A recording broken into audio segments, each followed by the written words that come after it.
God is gay. God is a lesbian. God is trans. God is gender non-binary. God is straight. God is cisgender. God is black. God is white. God is Middle Eastern. God is Asian. God is differently abled mentally and physically. God is able-bodied. God is you, and you are God because you are a reflection of God's divine image. Yes, one woman wrote to justify and normalize sin, so it allowed us to feel absorbed and godless.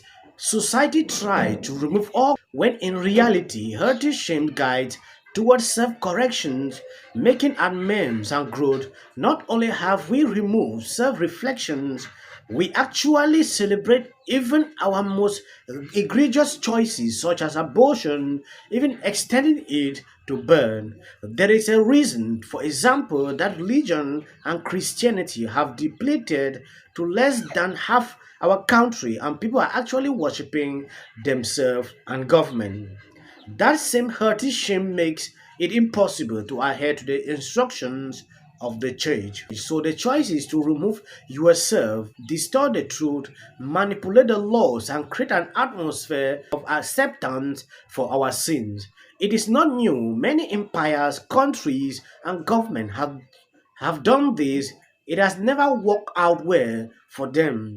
Do not be deceived. God cannot be mocked. A man represents what he sows. Whosoever sows to please their flesh, from the flesh will reap destruction.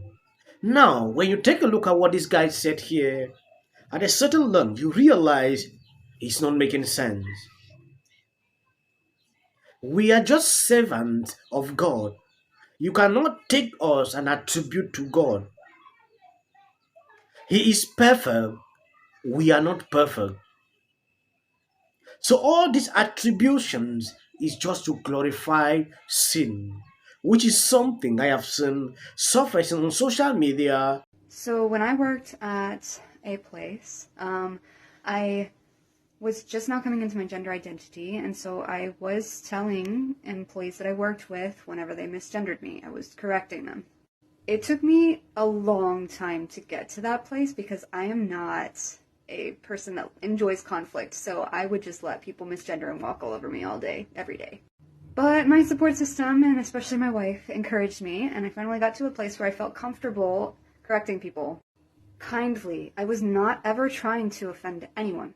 Anyway, basically, they reported me to HR, and HR told me verbatim. Yes, when you take a look at this clip, best HR employee makes non-binary TikToker break down in tears and quit by refusing woke pronouns. This is something that we have been singing like a song on this channel. The kind of explanations this person is struggling to bring up, I believe he deserves to even go.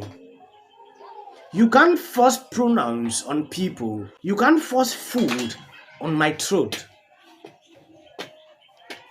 If you think you will force everyone to believe in what you are doing, then you are making a big mistake.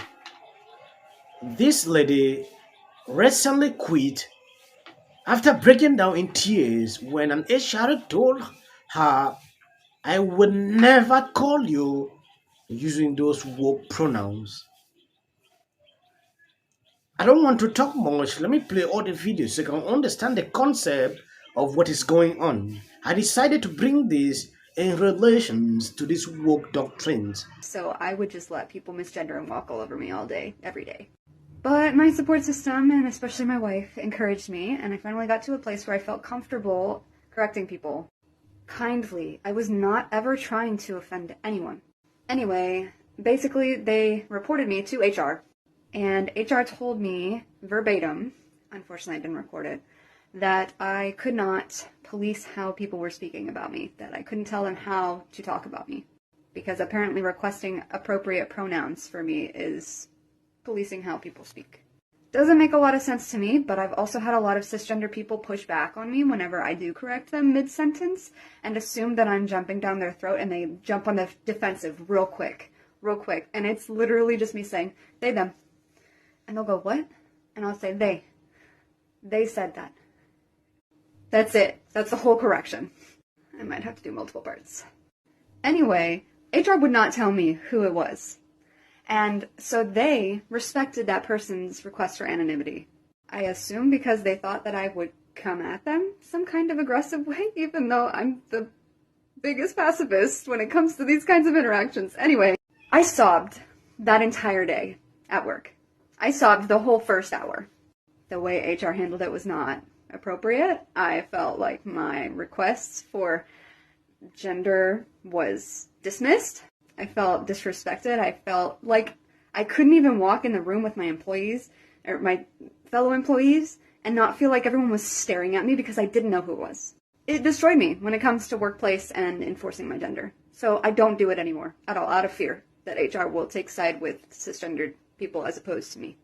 So respecting a person's anonymity when they reported something in this scenario made me feel isolated, attacked, targeted, made me feel like I was no longer part of the team. It went viral on Twitter for the shocking, famous transsexual TikToker with 1.5 million followers says they regret gender reaffirming surgery. I never said that. I said that I regretted the type of surgery that I have done and I wish I did more research. I finding fame and riches from modeling and lingerie. The model said it wasn't really worth it and the complication make it difficult to live with. If I could go back in time, I would do that shit again because my dysphoria was so intense that I had no choice of getting the surgery. But I would get a different type of surgery. There's different types of surgeries, you guys. I do not regret cutting off my little caterpillar. All of the educational videos that I did over the years, and this is the one that goes viral and crazy. There is just one thing that I've realized with people. At a certain point, I don't want to judge who will go to hell, who will go to heaven, because I myself, I cannot tell. I just believe so much that the kind of doctrine I grew up with compared to what I'm seeing today is actually different. Yes, I don't know if people that grew up in the 80s, if they were actually witnessing what we are seeing today. There is battles for pronouns like you have seen. There is battles for I decide to cut off, I want to transform to a woman. It is just happening at the same time. The rate of people, easily being convinced into this nowadays is very high. I've looked through statistics and realized people are easily swift to believe in all these woke doctrines.